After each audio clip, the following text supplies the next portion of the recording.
Here we go.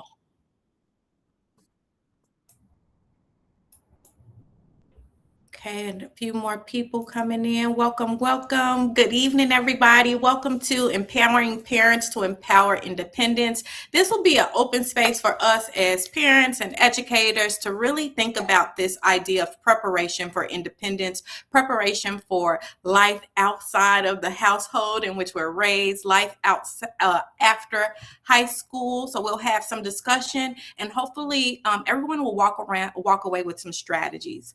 One thing that I want to say is that while we have the information, myself from the SOD support project and Megan from Family Matters, we have information, we have expertise, we have things that we want to share. Each of us are coming with our own experience, our own expertise. We know what we know and we don't know what we don't know, but this is an opportunity for all of us to share. So if you have an idea, you have a strategy, we welcome you to offer that up, exchange it.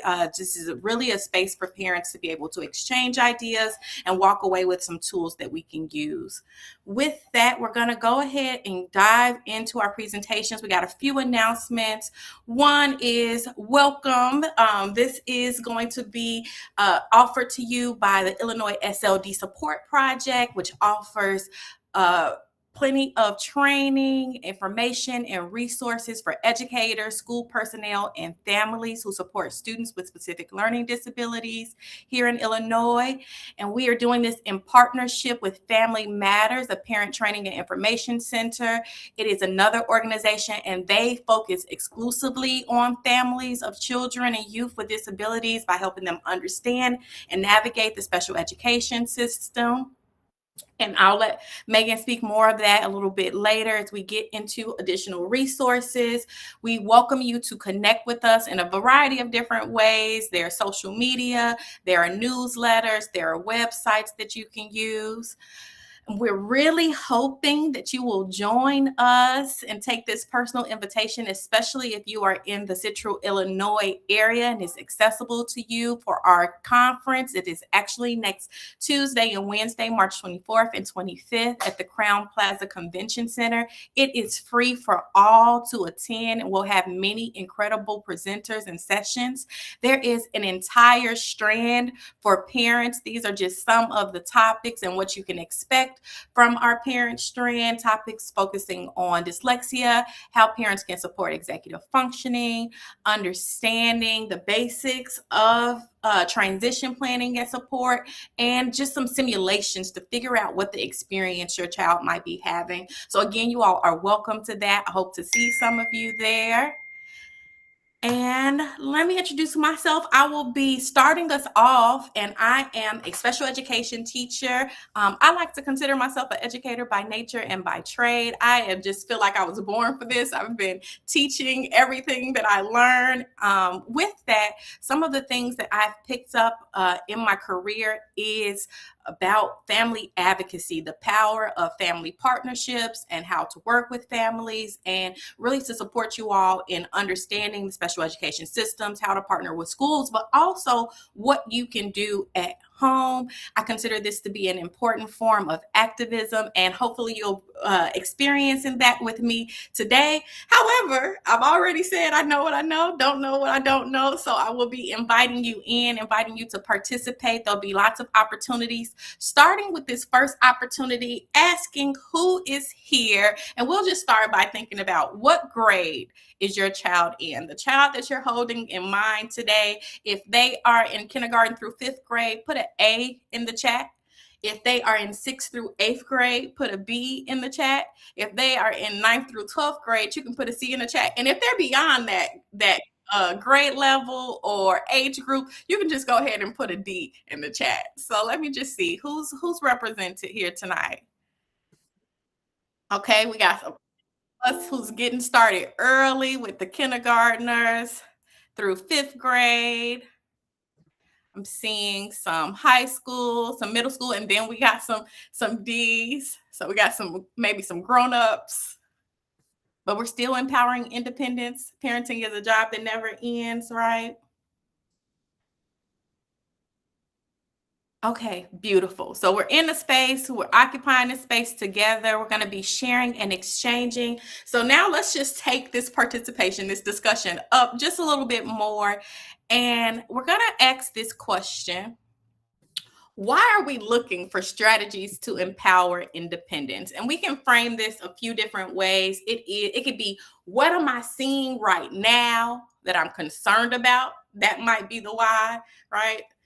So it could be, I feel like my child has some learned helplessness, right? That can be a reason why. It can be what we're seeing now, or it can be what we're expecting for the future. I know I need some strategies to empower independence because I'm expecting my child to leave my house and live on their own, right? That could be one thing. I want them to be able to hold a job. But just in the chat, real brief, nothing too much. Or if you want to, you're so brave, you want it to come off mute. Why are we looking for strategies to empower independence? What's your why for why you're here today? Are you seeing something right now that you want to address, or are you just thinking about the future?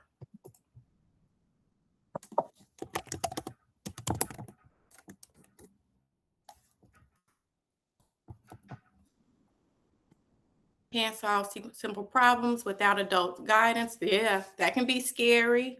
Help them feel confident on their own. Yes, that's definitely a goal.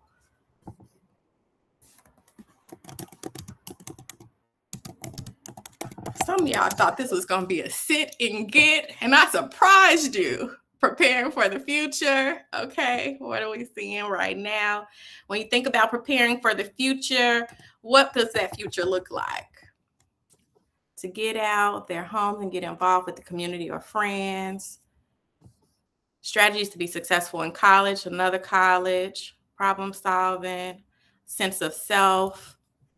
Beautiful. So we're all anchoring in. We know who we're thinking about. We brought them into the space with us. They're always in our hearts, but we have our minds wrapped around them. We know why we're looking for those strategies. So something that we're seeing right now or a hope that we have for them in the future. Let's get into a little bit on our agenda, our big questions for today and where we're going to go from here. One of them is, waiting for help, not self-starting. That's a big one. That is a big one. I think that can be really challenging. And one of the reasons why self-advocacy. Okay, let me not rush it. I love this. Thank you all so much for participating. Keep them coming because we do have more questions and opportunity for discussion. So we have 3 guiding questions that we're thinking about this evening. One of them is, how do we define independence, right? And so it's not for us as professionals or the facilitators of this discussion and providers of strategies to tell you all what independence is, but we should have a shared understanding for it for us to move forward. So we'll just speak a little bit about how do we define independence. Then we're going to dive into what are we doing now to empower independence, right? Like, what strategies are you already employing? Maybe ones that have been effective, ones that have not been so effective. We're just going to share what we're doing right now to empower independence, and then we're going to transition into those strategies. How can we level up our practices? We're already doing some things, but what might be some additional things that we might do? How might we refine or strengthen or reframe what we're doing? And maybe there'll be some new tools that we can think about moving forward. And so we want to be able to end on that note, is what can we do new to advance independence in our household? So let's start with this first part about how do we define independence? And that question is going to you first. How do you define independence? Let me put that in the chat. How, when you're thinking about empowering independence and the appeal of this session, how do you define it?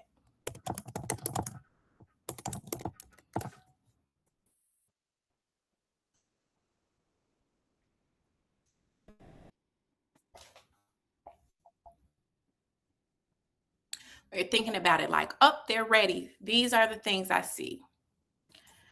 When you try, think, and work without needing someone to tell you every step. You try, you think, you work without someone else's guidance. Okay. Communicating your own wants and needs. self-starting, being able to make decisions and choices on your own, managing yourself, emotions, your life, all this thrown at you without direct support,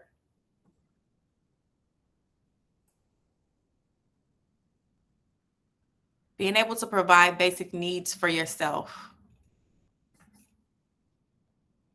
And that's the thing. All of these are elements of independence. I want to, for the sake of us having the ability to communicate, make decisions, problem solve, and perform tasks by him or herself. Absolutely. All of these can be characteristics or elements. Somebody come off mute. Okay. Uh-oh. Maybe not on purpose. Okay, here we are. Okay, and let me say this: if you have some questions throughout, I want to answer the questions with that throughout. So if you want to raise your hand, you can use the hand symbol that's at the bottom of your screen.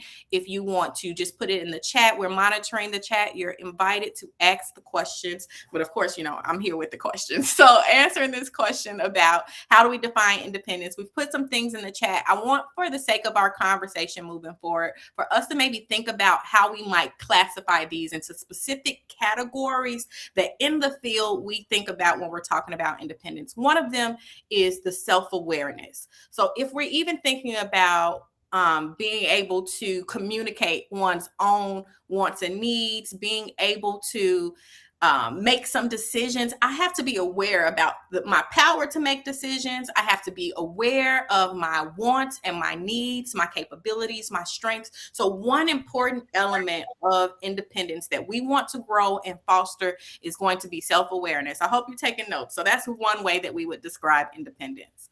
The other one is being able to be self-determined. So self-determination is another element of what we would talk about when we're talking about independence. Being able to decide for myself what it is, what's an action that I can take, maybe where's the future end for myself. So being self-determined is going to be another component.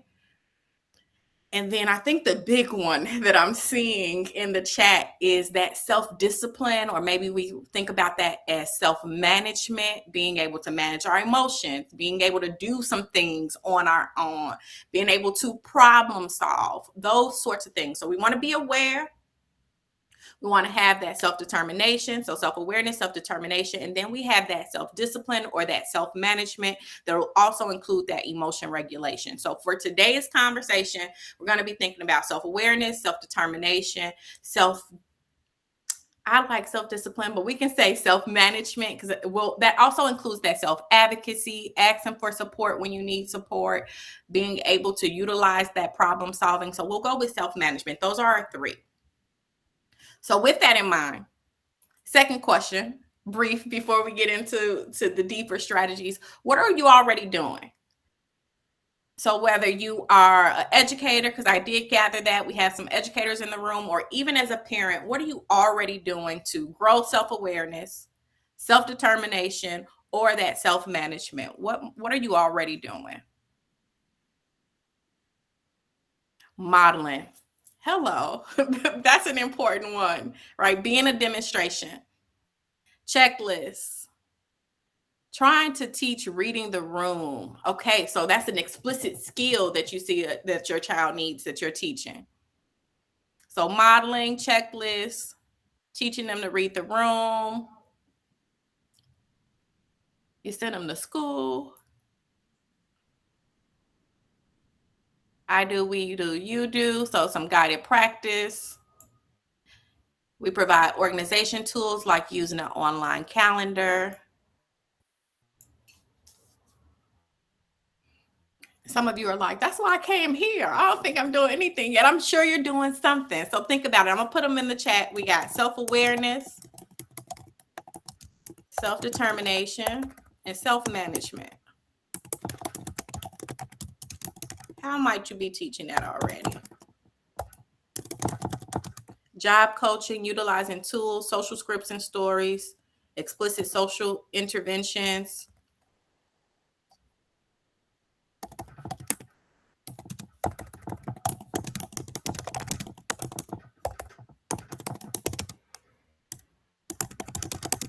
Giving him space to try things on his own and understand when he does or does not need support.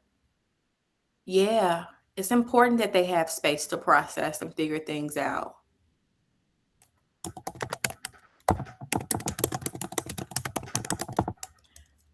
I'm thinking more will come to you throughout. So as we go, if we're thinking about one and you're like, actually, I've utilized that and I've done it in this way, you'll be invited. Please, please, please share. There are many things that we're doing. You're partnering with the schools. You're showing up to events like this. You're thinking about, hey, I know I need to empower independence. So whatever you're doing, there's something that you're doing right. So sometimes it can be hard as parents. We get really hard on ourselves, thinking that there's more. There's always more that can be done, but you are doing something right. So make sure you're giving yourself some grace in that regard. We're going to talk about how we can level up. So wherever we are, what we are doing, we're going to think about some strategies, some things that have evidence behind them as far as effectiveness for developing self-awareness, self-determination, and self-management skills. The important thing for us to understand is that these are skills and competencies that we can grow. Sometimes people tend to think you either have it or you don't have it, or you're just going to develop it naturally. But that's not the case. These are skills that can be explicitly taught the way you all refer to it. So whether it's the I do and I'm modeling it for you, I'm providing that you some guided and practice for that, and then giving you some feedback when you're practicing it independent. These are things that we can continue to foster in our young people as we go. And so with that, one of the best things that we can do, one of the first basic level tasks that we might do is to help them establish a vision for their highest possible outcomes. So number one strategy is providing them with the vision. This is a way to exercise the self-awareness and the self-determination. And so I have one of my favorite tools that I want to introduce you all to, that I really, really love this in the classroom. I really love this as a woman, an adult woman who's still trying to continue to grow and strengthen my self-awareness, self-determination, and my self-management. And so one of the things is to support your child in having a vision for their highest possible outcomes. So whether that's the child in your home or a child in your classroom, you want to be able to make sure that they have a vision for themselves in the future.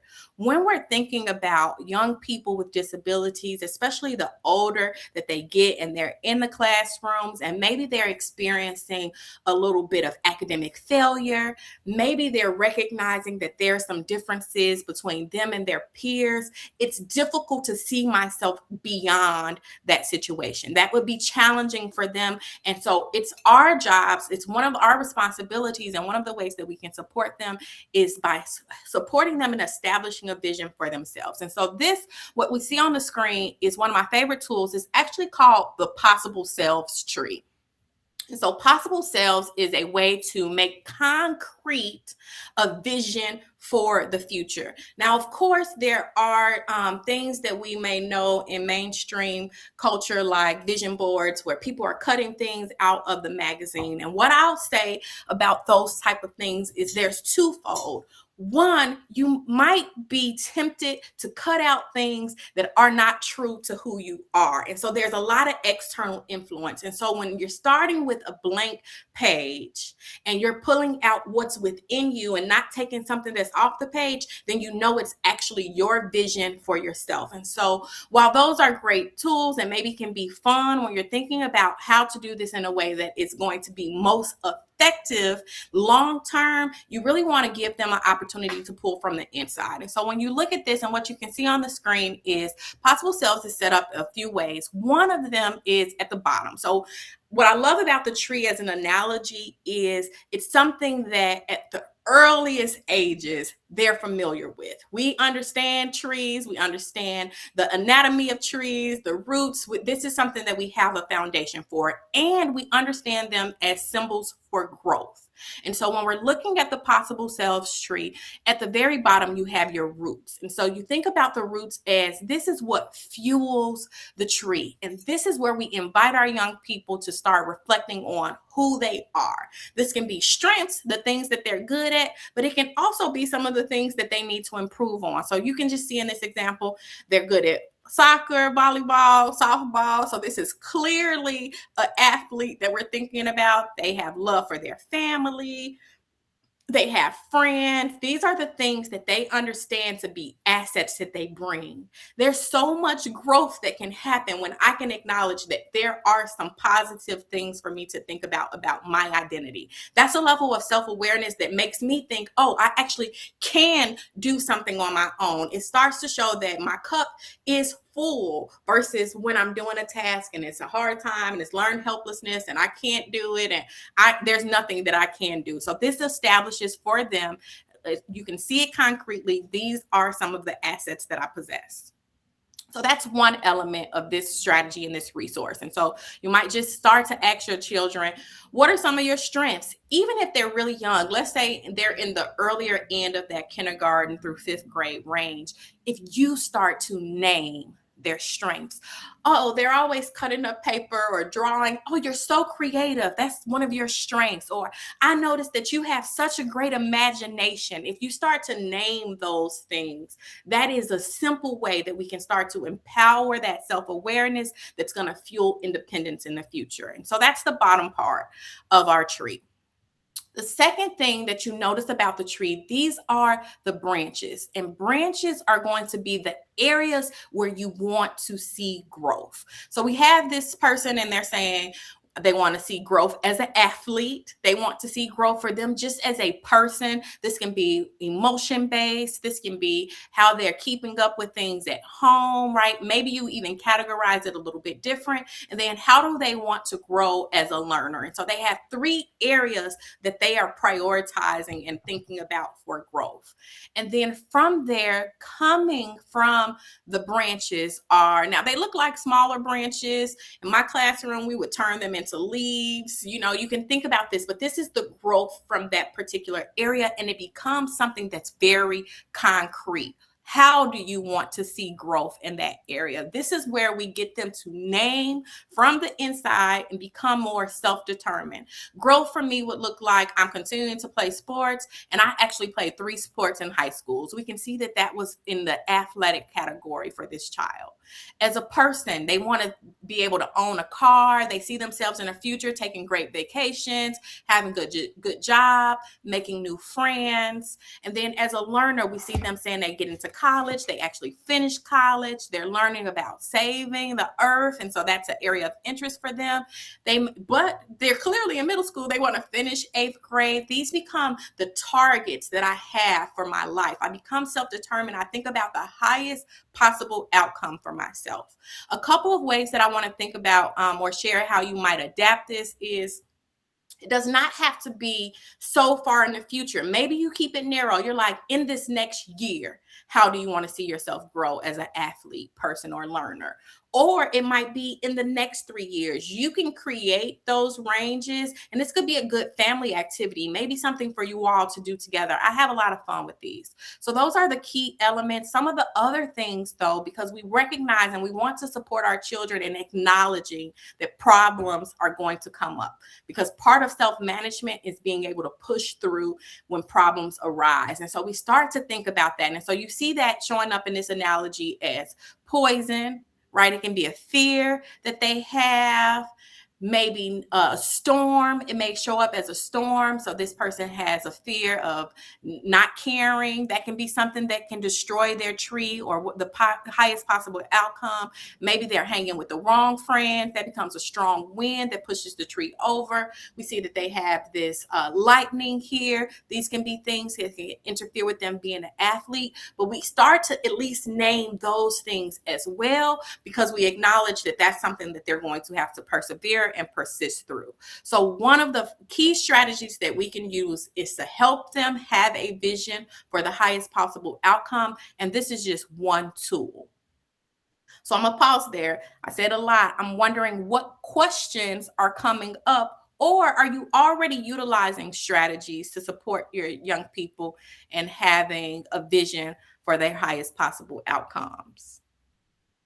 So I'll pause momentarily, either questions or other ways that you might be applying this particular principle of having a vision for the highest possible outcome.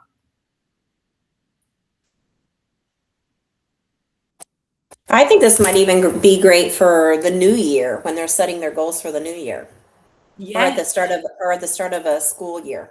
Yep, start of a new semester, start of a new quarter. Like, I love those natural points for let's revisit this, or let's create this, because actually we're going to talk about how we need to revisit it ongoing. Okay, perfect. Thanks for that, Rebecca. And I see Nancy in the chat. I'm not using this, but it's a great idea. I want to use it. Share this with my adult children. Beautiful. It's one of my favorite tools. So that's one of the strategies that we have, is we want to support them in having a vision for their highest possible self. That's one way that we can move them towards independence. The next thing comes from something, and this is another thing that I love, but we're going to talk about phases of development towards that vision. So it's not enough to just have the vision, like, oh, it's so great, I'm going to be an athlete, I'm going to have a car. It's like, okay, the self-management is, what am I going to do towards these larger visions for myself? You want it to be their vision, because then there's a motivation that comes. But from there, we have some strategies that we want to be thinking through. And so this comes from another practice, and it's called the self-determined learning model of instruction. And so I'll say that again. It's not as important as the phases, so that's why I'll spend time. But just in case there's somebody on here and you want to investigate a little further, it's called the self-determined learning model of instruction. And so when we think about this, we're talking about 3 key phases for them to hit those transition targets of growing self-awareness, self-determination, and self-management. And thanks so much for putting that in the chat, Amy. And so the 3 phases that we want to support them from after they have that vision is, 1 is goal setting. This is where we support youth in identifying and setting a goal to solve the problem. It can be simple, like, what is my goal? So if we go back to the person who's an athlete and they want to go and play 3 sports in high school, and we know that they haven't even left elementary or middle school yet, when we're thinking about them, what we would do is ask them for a concrete goal for that particular area of growth. So that's not happening tomorrow, but there can be a goal that I can set for myself right now. And so that would be phase 1. And we'll talk about that and unpack it a little bit more when we're talking about what type of goals. But phase 2 is going to be action planning.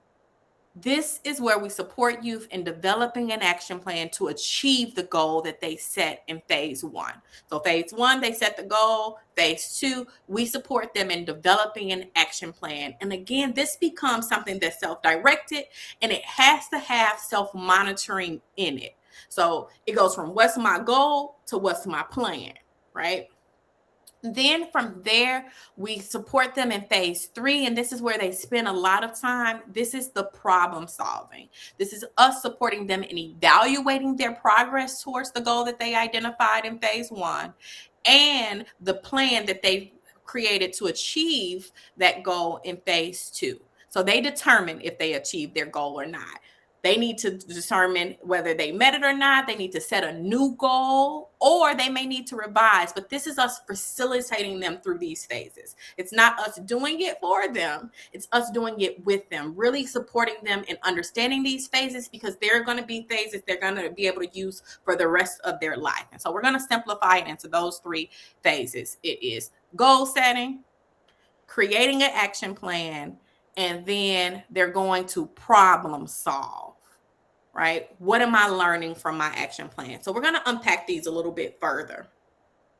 The first one is on the goals. So here's where we might, especially in the early phases, because these are something that even if you started with your child as early as third grade is the earliest or the youngest that I've utilized these strategies with.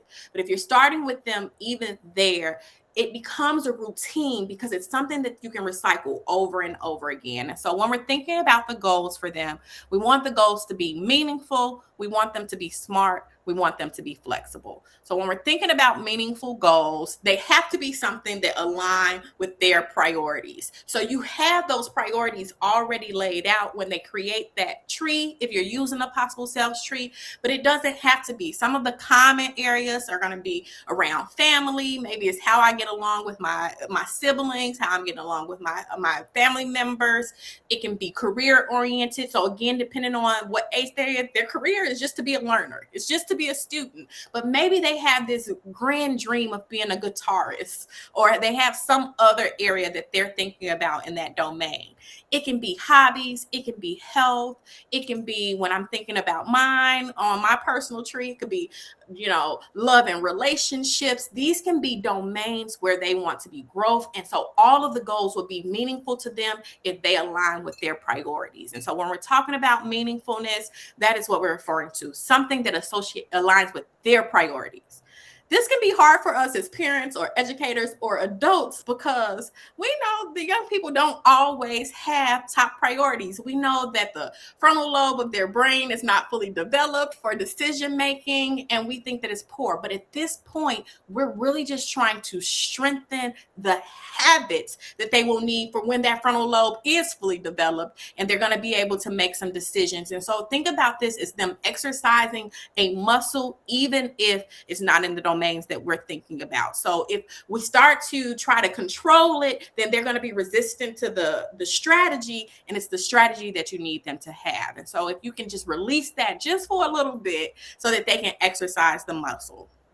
But of course, you'll have those young people and you ask them, well, what are your priorities? Or what's the important area that you want to grow? And they're like, I don't know. Nothing.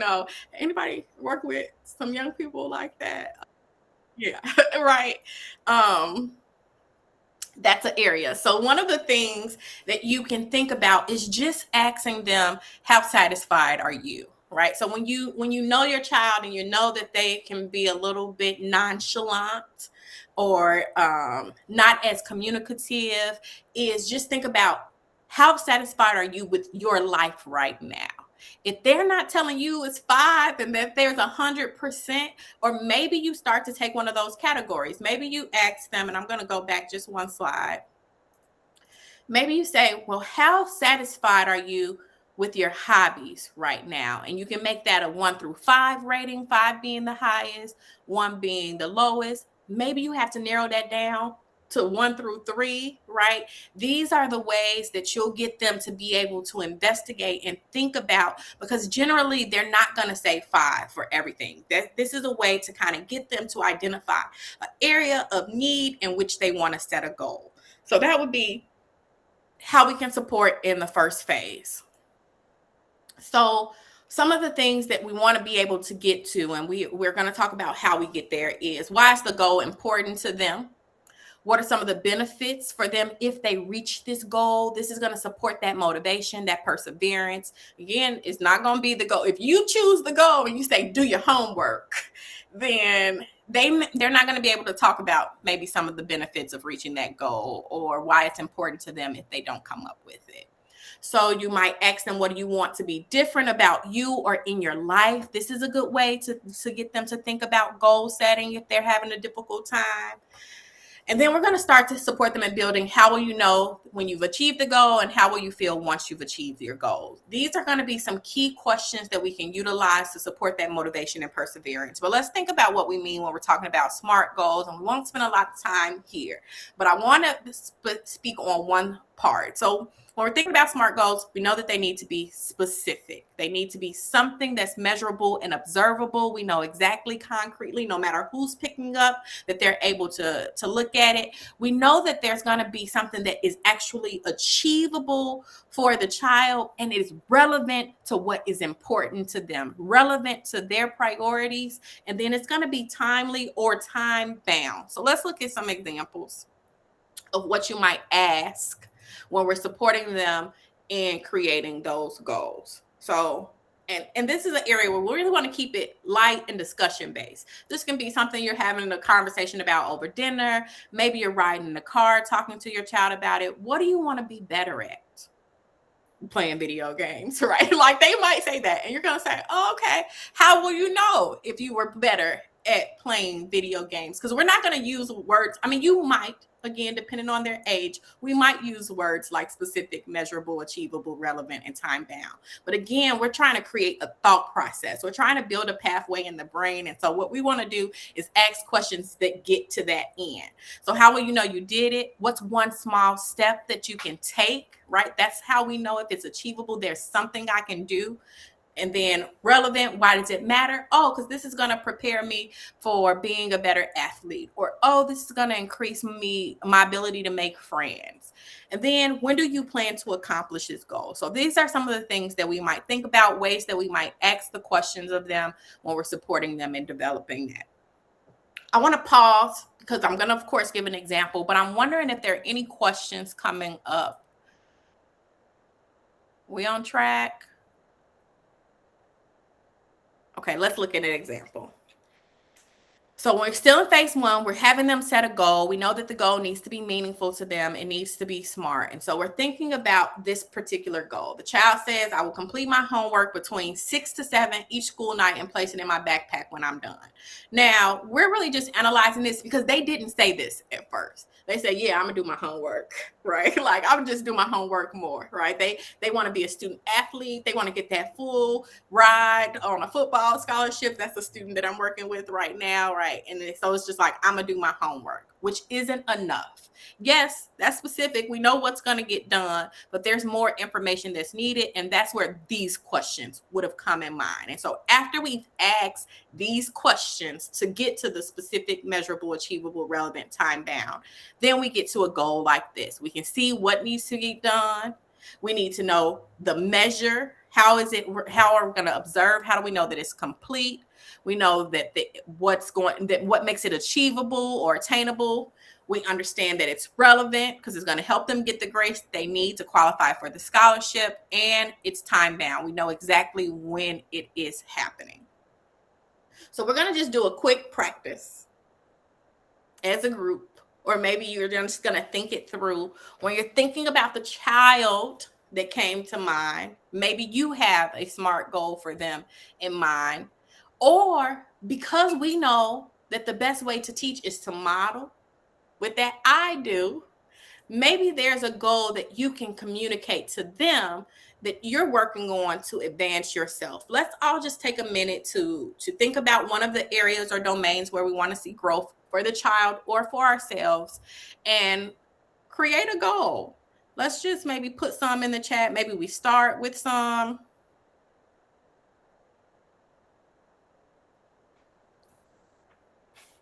If you're writing on notebook paper, you want to come off mute and talk through it. Let's come up with a goal for yourself or your child.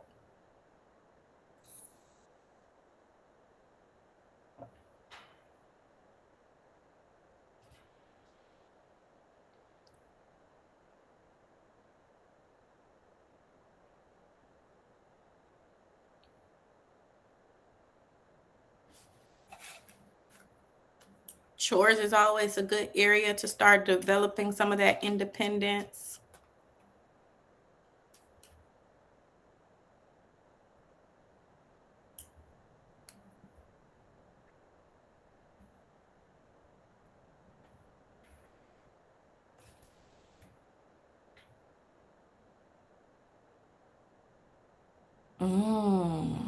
That's a good target area. Setting up and participating in their own doctor's appointment. Can we work with this one? We can work with this one as a group. So there is some let me not even try to say that word. There is a specific nature to this, so we understand what needs to be done. And I'll go back to our guiding question. Measurable. How will we know it's done? Well, it's set up, they participate in it. We understand that it's relevant, achievable. I think the only thing that might be missing is time bound. So this may be where we ask them, when are you going to do this? When are you going to set up your meeting? Maybe these are actually two separate goals, because one of them is setting up the doctor's appointment. A separate goal is going to be participating in the doctor's appointment.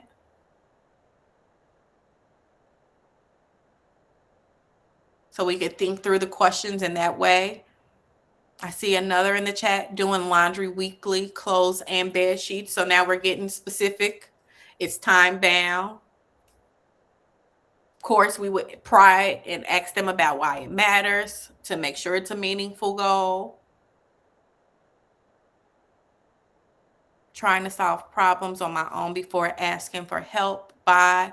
I would even say that this needs to be more specific, because I could have just said I read the problem. That was me trying on my own, right? And so maybe it could be, we can get a little bit more specific. Okay, that was with the by. So try to solve them on my own before asking for help by. Okay, I like that. Okay, by referencing my notes, by going, I don't know, maybe there's a guide, or maybe there's a peer buddy, but maybe given the concrete things. I love this. I'm wondering what questions we might have. Reaching out to his professor through email prior to excuse absent for work before missed classes. Oh, Amy, this sounds real specific. It sounds like that's an exact goal for a child you have. Beautiful. Breaking down long-term projects into small steps and checking off when items are completed, right?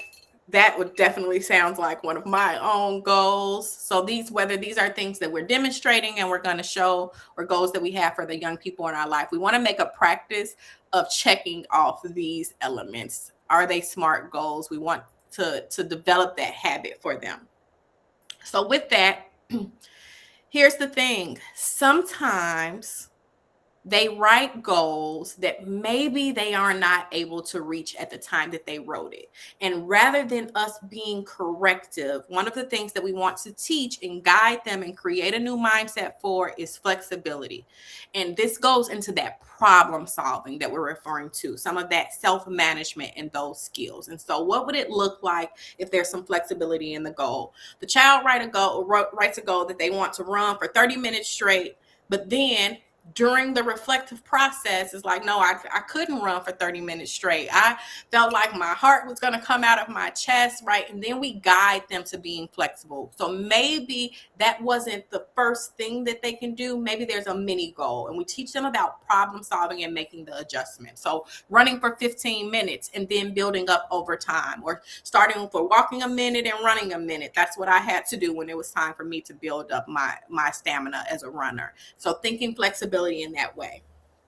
If they have a school goal, they're struggling to finishing their homework right after school, maybe you all process and problem solve with just doing the homework for one subject area before taking a break, and then gradually increasing the focus. Sometimes the goals can feel overwhelming, and I might be motivated to do it, but if I cannot experience any success, then I'm not going to persist. And so we want to support them in creating opportunities, maybe adjusting and adapting and refining their goals so that they can experience some greater success. And we can do that by supporting them with chunking them. So if I'm a parent and I'm noticing that my child isn't achieving the goal, so then they're feeling like a failure, they're going to be least likely to engage in that. So my job would be to support them in understanding that there's some flexibility. So we want to revisit these things. We want to revisit that vision that they have for themselves. I would say at least on a weekly basis. We want to revisit the goals that they have, and we're going to invite them to reflect on those goals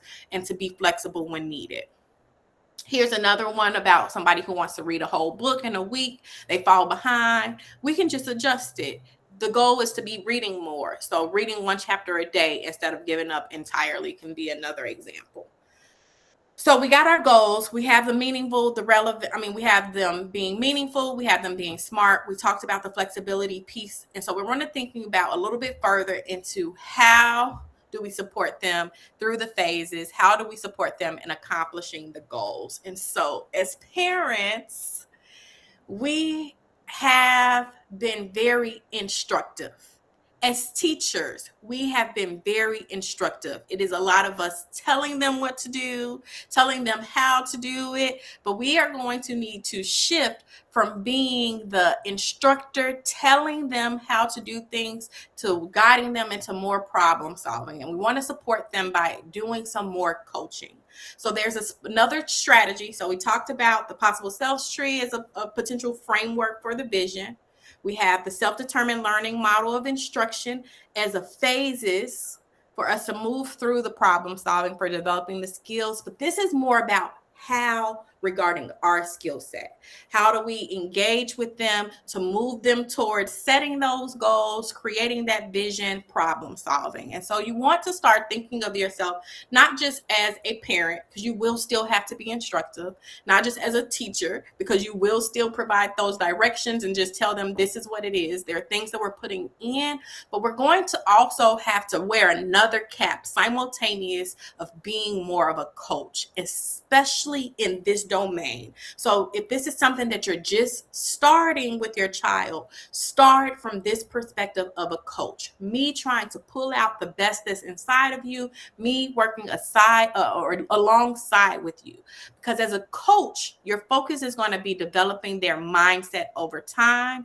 And we're going to use a strategy called motivational interviewing. So motivational interviewing is a way that we can utilize skills and attitudes in order to develop a mindset. And you're really developing a mindset of being goal-oriented and goal-driven self-management. Somebody got a question? Okay, let's talk about some key elements of motivational interviewing. So there are 4 attitudes that you will have to wear if you're going to take on more of this coach role. One of them is partnership. This is where you get them to recognize that they have authority over themselves. They're so used to looking to you as the authority that then I don't have to think for myself. I don't want to think for myself. I don't know how to think for myself. But if we're going to utilize, I'm going to mute. Okay.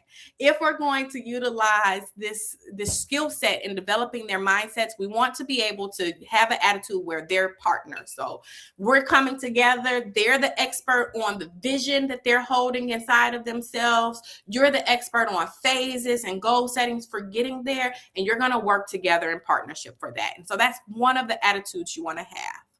A second attitude that you want to have is going to be that compassion. When we're thinking about compassion, it's going to be based on this idea that what's best for them may not be as we defined it. And so we're going to have compassion for the perspective that they're coming from, which leads us right into that element of acceptance, supporting their choices, even if it's not the choice that you would make for them, as long as it's in line with what they decided was their priority and the goal that they have. Maybe you see it differently, but again, this is about them developing their own problem solving skills. And so they're going to need to maybe fail or try something and it goes wrong in order to get into that phase of problem solving. If we're always trying to protect them from experiencing problems and having problems, they don't get to exercise that muscle. And remember, this is a practice of exercising muscles. And so another key attitude in motivational interviewing is going to be that acceptance and supporting them. And then the other attitude is empowerment. So believing in them and their potential. And we're going to talk about some specific strategies that you use in order to demonstrate that empowerment. And so that can be captured in this analogy of the oars. These are the skills that you need in order to coach. And so think of oars as an analogy. I'm sorry, not an analogy, as an acronym. We have O for open-ended, we got the A for affirmations, the R for reflections, the S for summaries. So I call these my self-study conferences. When I did it in my classroom, when I'm working with individual young people, I think about this as, again, a self-study conference. And so these are the skills that I use in this self-study conference because I'm guiding them to be self-studying, meaning to grow their self-awareness, to be more self-determined, and to have that self-management. And so one of the things that we utilize are open-ended questions. This is not, are you going to do A or B? Right? As a teacher, as a parent, it's like, are you going to clean your room today or today? Right? No, we want to ask more open-ended questions because that's going to, again, give them an opportunity to do some problem solving, to think through some things, and to take ownership. And so we're going to ask them questions that's going to elicit more than that one word response. And I'm going to give you some examples in a moment. The second skill in coaching them using ORs and getting them through those phases for problem solving is to affirm. When we're talking about affirming, even when it is not something that we would agree with, I cannot say this enough, we're going to acknowledge it. We're going to shine a strength. That's a decision. So when are you going to clean up your room? I'm going to clean up my room on Friday. You wanted them to clean up the room today. Today is Wednesday, but you might say, I appreciate that you were able to identify a date, right? We don't want to be disingenuous when we're affirming them, but there is something that we can acknowledge that is going to be affirming for them. And we want to make sure that that's part of the practice. The next element, the next skill set is going to be the R for reflections. This is about us reflecting back to them what we heard. Sometimes because there are different parts of the brains that are activated when we're speaking versus when we're listening, sometimes we'll tell them back what we heard them say, and it's important that we use their words. That's going to be where we're most effective, not putting it in our own words, but us telling them their words back. We'll find that they may refine it. So I'm hearing you say that you're going to clean up your room. You're going to wait until Friday to clean your room. They'll say yes or no, but that might have triggered like, oh no, Friday is when that's my relaxed time, right? We don't know how that might adjust. So we always want to reflect back to them what we heard them say, because then that offers them an opportunity to revise or refine what they've shared. And then the last skill that we would use in this conference, and this could really flow as an agenda, is inviting them to summarize. This is not about you summarizing because you've already reflected. They've had an opportunity to refine or revise what they said. Now you're asking them to summarize. Okay, so what are the highest potential view that you said that you see for yourself? Is you're a student athlete. The goal that you're working on right now is getting your homework done in a timely manner, or, taking care of your chores so that you have time for practice, whatever the goal is. And then they've identified a step that they're going to take this week towards that goal. You're going to ask them to summarize what that step is. And that gives them an opportunity, and this becomes a routine. And so these are the skills that you would use when you're leaning into that vision, and you're getting them to set goals from that vision by moving through the 3 phases. So whether that's the goal setting, the action planning, and then problem solving, this is going to be part of your agenda in that problem solving component of the phase. And then these are the skills that you might utilize. So I just wanted to give you a few examples of some open-ended questions that you might ask. This kind of, child-friendly language without putting too much pressure, right? And it really gives them an opportunity to lean into imagination. So one of my favorite questions was to ask, what would they love?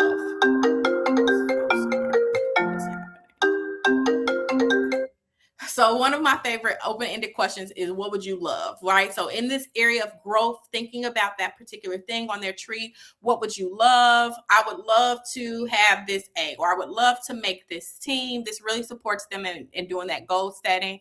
When it comes to the action planning, one of my favorite open-ended questions is, what can you do with what you have from where you are? Because this really eliminates some of the excuses that they have, or feeling so disconnected from a goal that's so far in the future. It's, what can I do right now? If I want to get that scholarship to be a football student, or a full-time scholarship so that I can go be a football player and get into the pros, that's too far in advance. What can I do today? What can I do with what I have from where I'm at now? And then for problem solving, really getting into some of those questions about self-awareness. What are the strengths, the barriers, asking them who can support them, asking what ways they need support. But these are all some of the open-ended questions. Where I tend to spend the most time is there anything that you need to start doing or stop doing? Because this invites them to do some of that self-reflection about why they're not achieving the goals that they may have set out for and not completing the action items that they may have defined for themselves. I'm wondering if anybody has some additional questions that you would maybe ask or put out there in any of these three phases: the goal setting, the action planning, problem solving. Maybe you've tried an approach like this and you found something else to be effective. I just want to hold space for us here.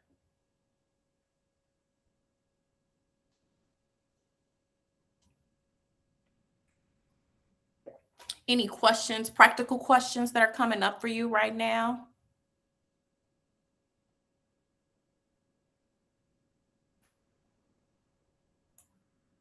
Okay, then some last keynotes, just really thinking about us as parents, um, and really taking on that perspective. Okay, I'm your parent, that means I'm also your first teacher, and now I'm also going to be wearing this hat of being your coach who's walking with you in this phase of growing into adulthood, moving, transitioning into greater independence. So some of the things that we want to be mindful of is you don't have to come up with all the answers.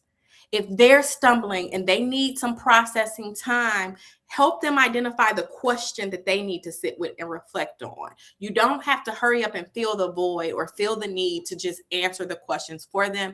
This is about getting them to start taking some ownership for their future, for the desires that they have for themselves, and the action steps that they need to take. So you don't have to come up with all the answers. With that, because you want them to start thinking for themselves and doing for themselves, maybe begin to think about how you might ask for permission before giving advice. So maybe you have asked them what's a step that they can take from what they have from where they are right now. What you can do is when they're sitting, it's like, are you open to suggestions? That can be a simple way, because then again, they may say no. And we're going to accept that because we're in the attitude of acceptance and giving them an opportunity to really decide that for themselves. So it does require a little bit of that surrendering the reins. But again, there's a way that we can insert some ideas by asking them for permission. The other thing is striving to provide that unconditional positive regard and curiosity. So even if they said you want them to get the chores done and today is Wednesday and they're saying it's going to wait till Friday, it can be like, oh, okay, I like that idea, but I'm curious, why wait until Friday? You know, is there something special about Friday or something you don't like about Wednesdays? Because it invites, again, self-reflection and problem solving on their behalf. And then the responsibility for their goals has to be in their hands. As soon as this feels like another thing that you are directing and it becomes about you, then they're not empowered for the independence that you're hoping to grow. And so the ownership is on them. If they've identified during that problem solving phase that you're their support and they have created the idea of how you might support them, then only then will you take that responsibility. You're not going to be snatching it from them, the decision making, because you do want them to be self-determined by saying, no, this is going to be this and I'm going to do this way and this is what it is. Because again, that doesn't give them the tools. It doesn't give them the practice that you're looking for. So those are just some other simple practice keynotes that you might take away when you're thinking about the self-determined learning model of instruction and using motivational interviewing to support your children and getting towards their highest possible outcome and vision that they have for themselves. So we're going to transition to talking about this a little bit further, especially when thinking about self-advocacy and getting them to use their voices more. But I want to hold a little bit of space just before we transition into that portion with Megan to find out if anybody has any questions or really, if there's one key takeaway, like one strategy from the things that we've discussed that you're like, this is the thing that I'm going to do. I'm going to make sure that they have a vision. I like the tree. Or I'm going to make sure that I'm asking more open-ended questions. So either questions that you have or a takeaway. Can we see those in the chat?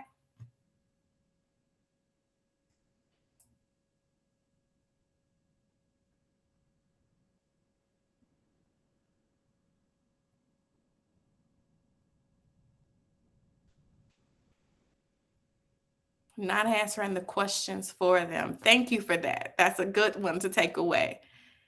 Giving them an opportunity to problem solve on their own is not answering the questions for them. Asking open-ended questions. Allowing that think time. Yeah, not having to fill the gaps. The possible selves tree, being the coach, wait time for answering and reflect. Okay, so a lot of us need to create that space for the wait time. Why Friday and not Wednesday? Yeah, just asking them questions about the decisions that they make, the answers that they come up with. Yep. Ask those open-ended questions. The O in ORS is a great approach. Well, I am available for any questions that may come up. I invite you all. I love putting out parent information videos. So you can, of course, follow me on social media. You can also contact me at crjones@sldsupports.org. And I am going to transition and hand it over to Megan, who's going to advance us in leveling up our skill sets towards empowering independence a little bit more.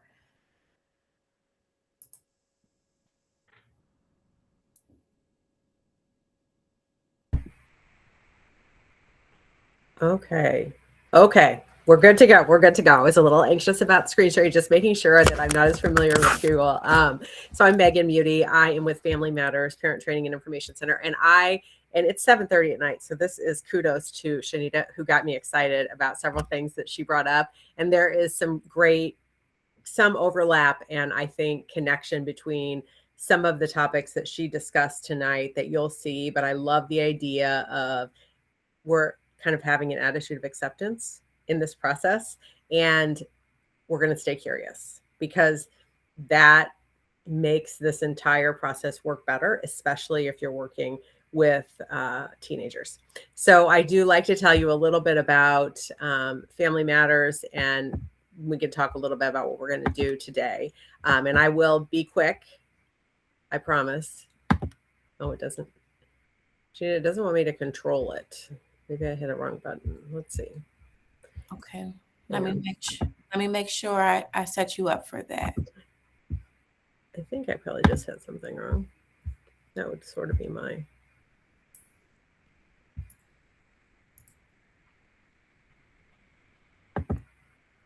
We're going to try it again. Okay. In the bottom right-hand corner, it's telling me that there's a disappearing ink. So for some reason that seems to be getting me in trouble. I'm not sure how to make it go away. So we can see your screen. Are you not able to see it? No, I can see it, but I cannot move it. Oh. I can see it, but I cannot move it. I don't know what the problem is. Let's see if there's something. You know what? Let me stop presenting and go back. Let's try it again. I think that might be the best idea.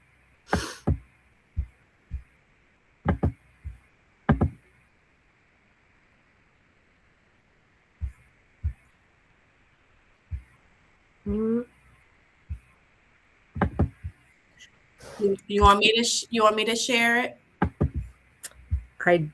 I do maybe want you to do that, but the version would have self-updated. So if you're able to, that would be great because it's not going to let me do it.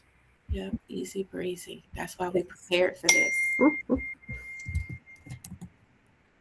Thank you, everybody, for your patience.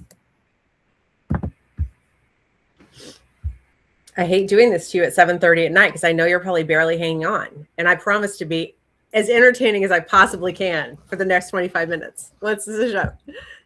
So I will tell you a little bit about, as Sheen is pulling that up, Family Matters is the parent training and information center for the state. So we essentially work with families of all ages who have school children, newly diagnosed actually through infancy all the way through 26. So we work a lot with families in the transition phase to essentially help parents support their students who have disabilities to launch into community supports and building a full life in their community. So a lot of what I'm going to talk about tonight is related to that process and where we see success and where we see challenges. I want you all to know on the call that if you have families who are in need of some support, we do provide one-to-one support with educational support coaches in the special education process for free for families. So just know that that is available. Okay, thank you, Shanita. I appreciate it. You can go ahead and pop through the first two, I think. Okay, keep going. There we go. So I want to talk a little bit about what self-advocacy looks like, what it actually is. It's essentially being able to share your own strengths and needs, speak up for things that you support or don't support, knowing what your rights are. And that's particularly important for students with disabilities and participating in decisions. And the reason we value that is it makes a really significant difference in how well individuals transition into adulthood. And so the ability to share your needs, to manage being challenged about what your needs are, and to navigate some of the complexities of those discussions are really important long-term. Next slide, please.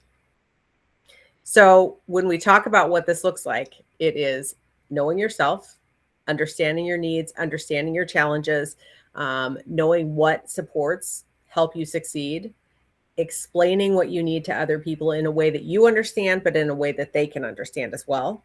Asking questions to clarify. Shanita talked a lot about asking questions on our end as parents, but also emboldening them to ask questions when it feels uncomfortable so that they can get their needs met and get the information they need to make decisions that are important to them at the time.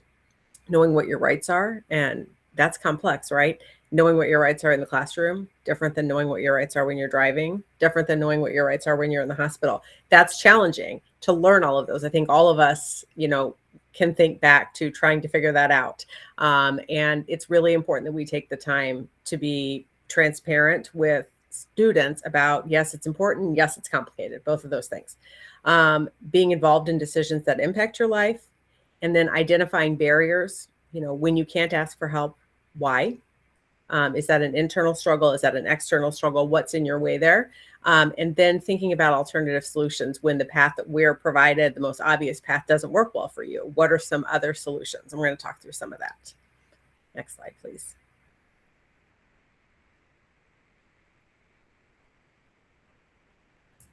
Skip this one. Oh, I'm sorry. I didn't even realize you had flipped it.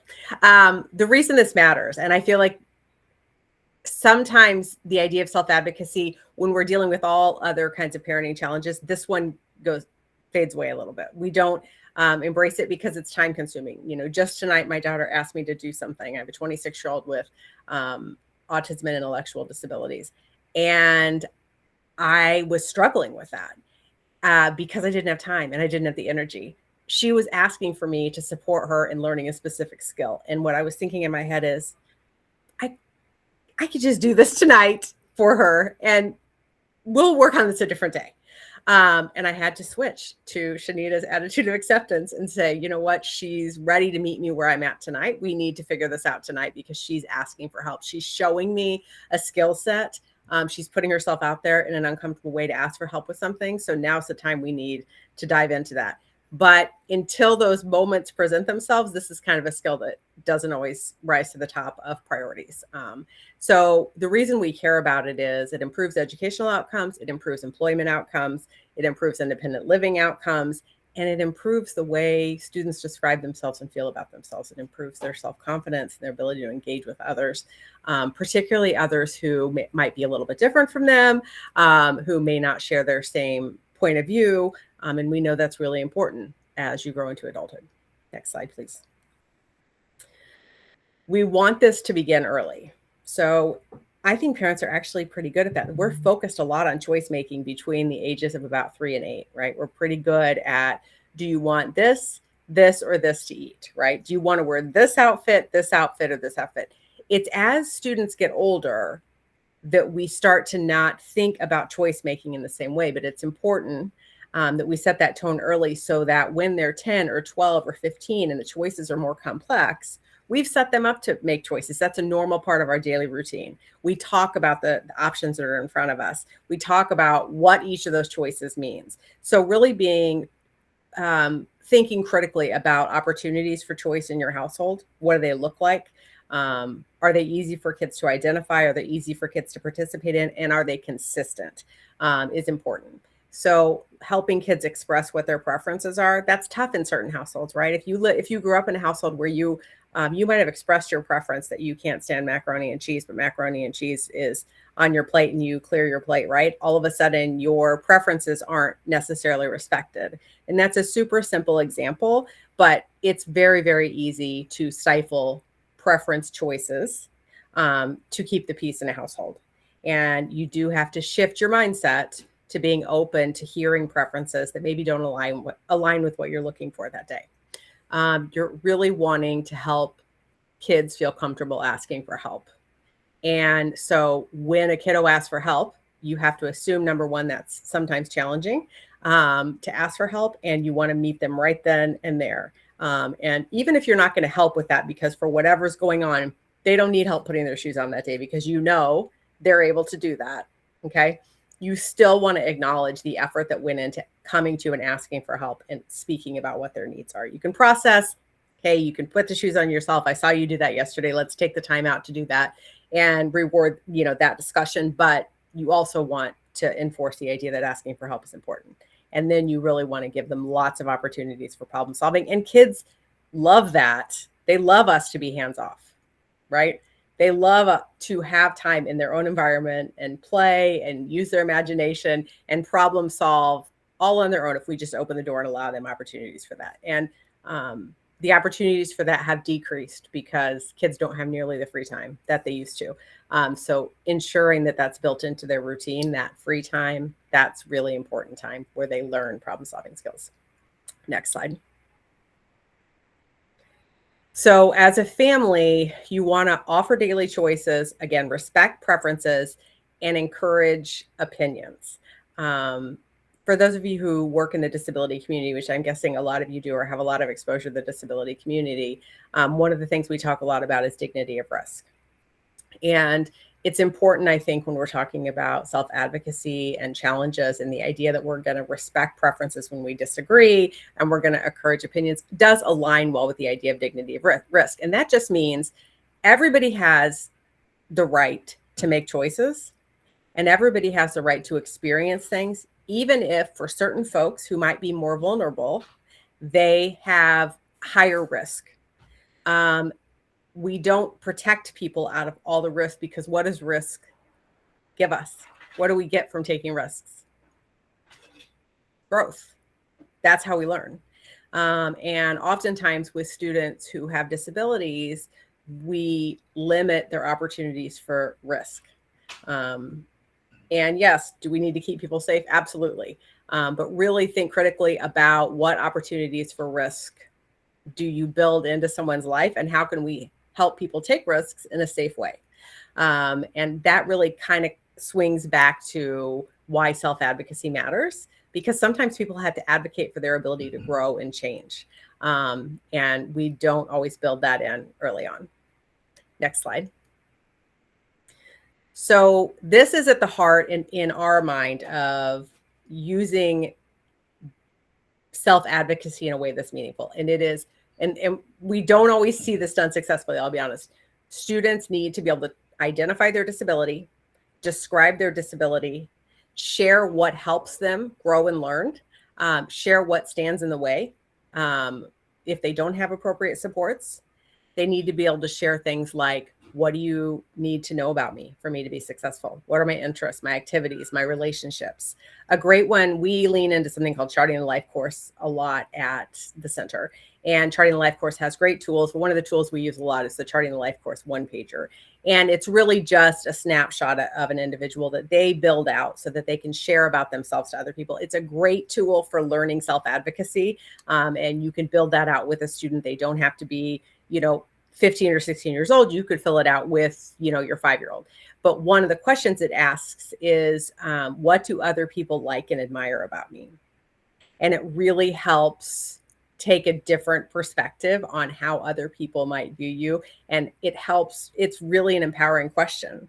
And we see that students really love to answer that question. And when we get parents or we get students stuck, Shanita mentioned you ask somebody, well, what is your goal? And they say, I don't know. Sometimes having questions like that, well, tell me a little bit more about what people like and admire. Let me get to know you in that way. That can be empowering. And then challenges. What kind of challenges do you work with every day? What do you find most frustrating? That's a really great question. What's most frustrating in your day today? Is there a problem that you solved today? Is there a problem you haven't been able to solve? Let's talk about that. What are those challenges that you're seeing? These are just kind of everyday questions that you want to build into your routine and have. Not necessarily around the kitchen table, always in the car is a better option. We see that not talking face to face is always, you're going to make it a little bit further. But again, being able to explain your disability, discuss your strengths, and discuss your challenges openly. And that's really tough. That's really tough. But that's really critical to long-term success with self-advocacy. Next slide, please.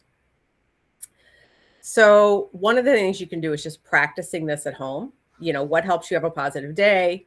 How can we help you today without getting in your way? That acknowledgement of we don't want to get in your way while we're trying to help you. I get in my daughter's way all the time when I'm just trying to help her. And if I would just take a step back and let her problem solve and support her, it might take longer. It might cause me some discomfort, but she almost always gets there. So asking, hey, what do I do to get in your way? I'd like to know more about that. What is something you hope to do in the next 6 months that we can work on together? This aligns with what Shanita was talking about earlier. List some steps. Let's talk through the steps that you're going to take. And it does not need to be something big. Recently for us, it was get a library card. I'm going to get a library card. And the first step was visiting the library. The second step was filling out the forms for the library card. Eventually work down the path to, I'm going to go into the library and I'm going to check out a book on my own without you with me. That's a huge victory, right? Meeting that need of, and that's such a point of pride for her to get out of the car by herself, go into the library, find what she wants, check it out, and be able to enjoy it for a week and take it back. And that took us several months and lots of steps to get to that point. But thinking through small goals like that, practice asking for help. Now, it's pretty easy to ask me for help, right? I'm your mom. I'm assuming that's the case for all of your kids. It's pretty easy to ask mom or dad for help. It's probably pretty easy to ask your teacher for help if it's somebody you're comfortable with. The key to self-advocacy is you want it to be robust outside of those familiar, comfortable zones. So you need to help students build comfort, asking for help and asking for support with folks they're not as familiar with and where it's going to be more uncomfortable. And that really has to be pretty well thought out and planned practice opportunities.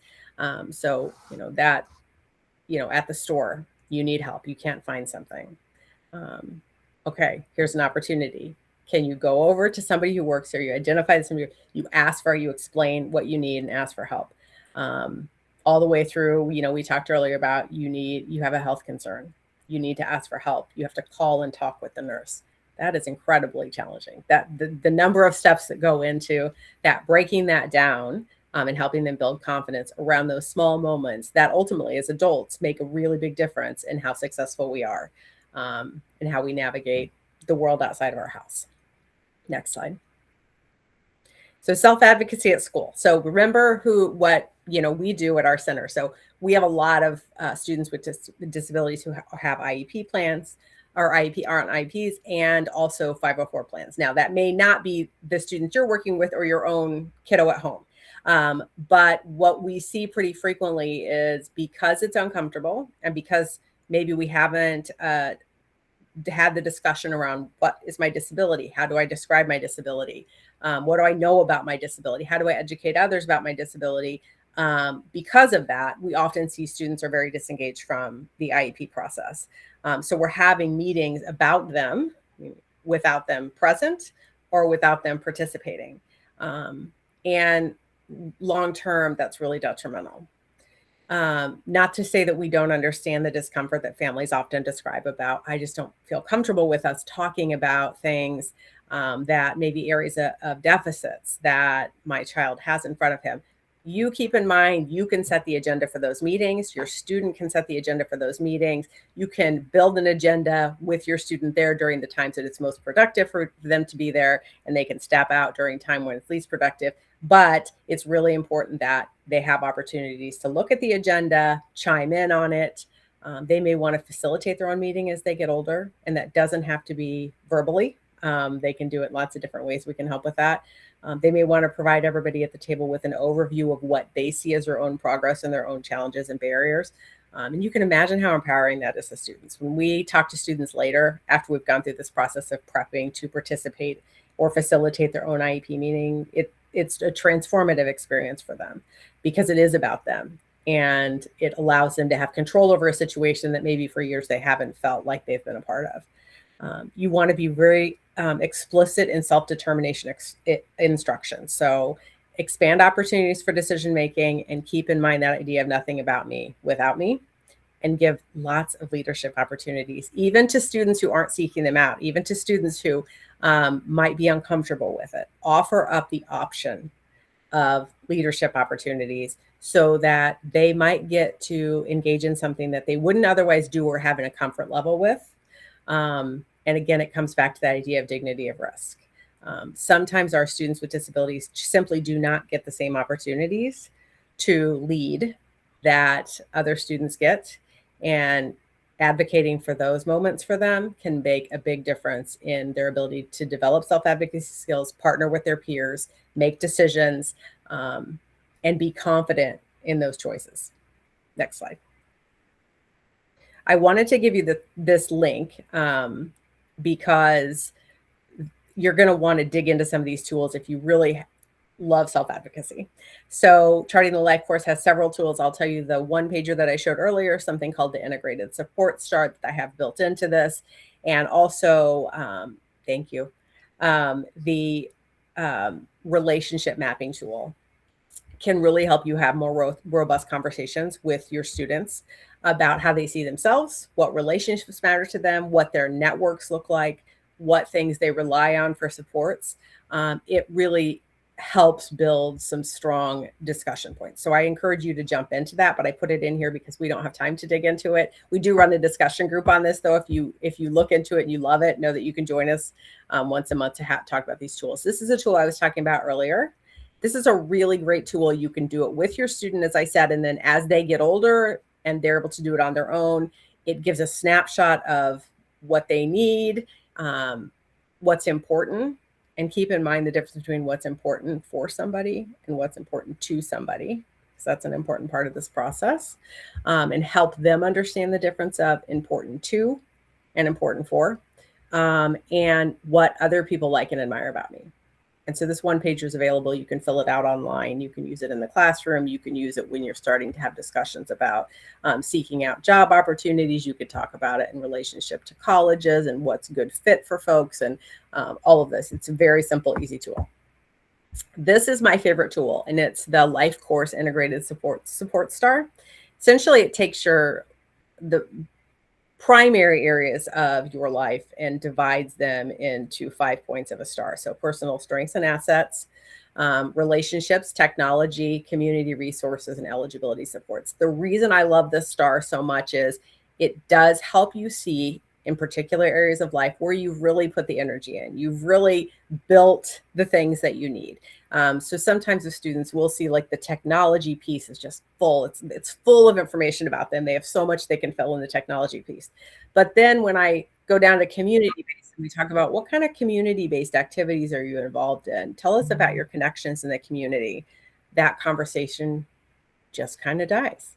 And you can see, okay, this is a gap area where we need, or we often also see that in relationships. I encourage you to do this for yourself, because when I did it for myself, I thought, I feel pretty good about most of these areas, but I've really neglected relationships. That's a real gap area that I need to spend some time on. You can see how this helps promote discussion among students who might be uncomfortable otherwise just having a free flow of information. It narrows the discussion to things that they're interested in. The other reason we really like this is because it forces you to think outside of eligibility specific supports. We do see families often plan with the idea of, I'm going to leave the school system and I'm immediately going to be tapped into adult supports. But we see those plans fall flat because of eligibility issues, of regionality, of wait lists, of all kinds of things. And so we like to refer to that as like one leg of the table. This is a 5-leg table. If you just spend all your time on those services, and that's what your student learns, you're going to have a table that won't stand up after they leave the school system. So keep that in mind. Okay, I see it's 7:55. I knew I wasn't going to make it, Shanita. And I added about 9 slides earlier, so that's not in this presentation. One thing I would encourage you to do is problem solve in this way. So I won't go through the specific scenario, but what happens when your student advocates? They say, I wasn't able to get the extended time. I didn't get the notes ahead of time. I asked my teacher for that. They didn't give it to me. So in the asking, that's important, right? But I asked, I did that step that we worked on, and they did not give me what I needed. They forgot, or they delayed it, or they put it aside, and the test started and I just had to do it. What do I do next? This is where we see the struggle. So talking through with them, what do you do next?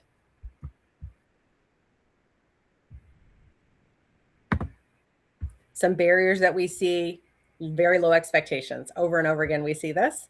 And we want to challenge students as they're learning about their disability and learning to advocate for themselves, that everyone contributes in meaningful ways, everybody belongs in the community, and disability is completely normal.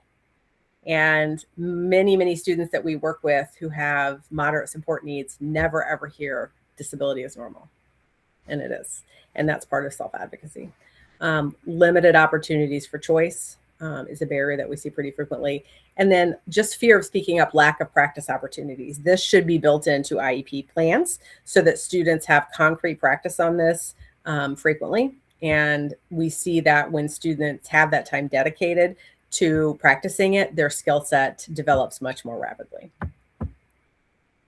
Okay, I'm going to have to skip through some of this, Shanita, but you're going to get this. I'm going to send out the longer version because we missed some of this tonight. But and you all don't need to fill this out because we'll work with SLD on this, so you can skip this.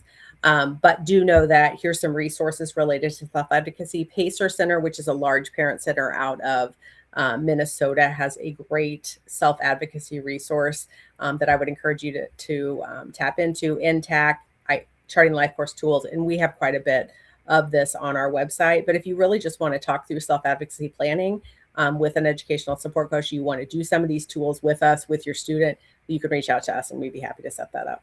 And I apologize for the tech glitches. Thank you. Thank you.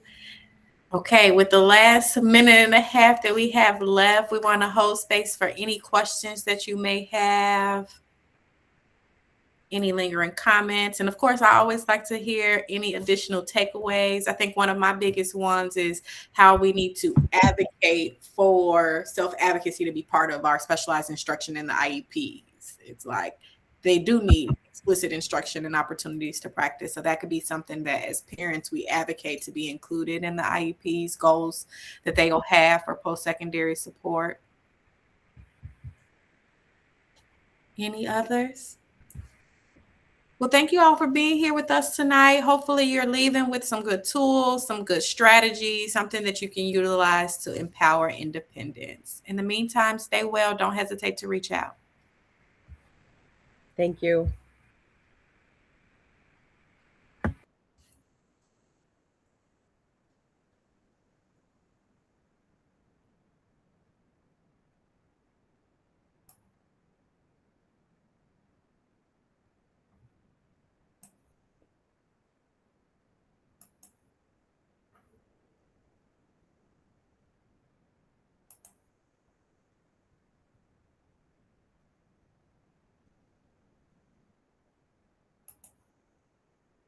Shanita, do you want to stop the recording?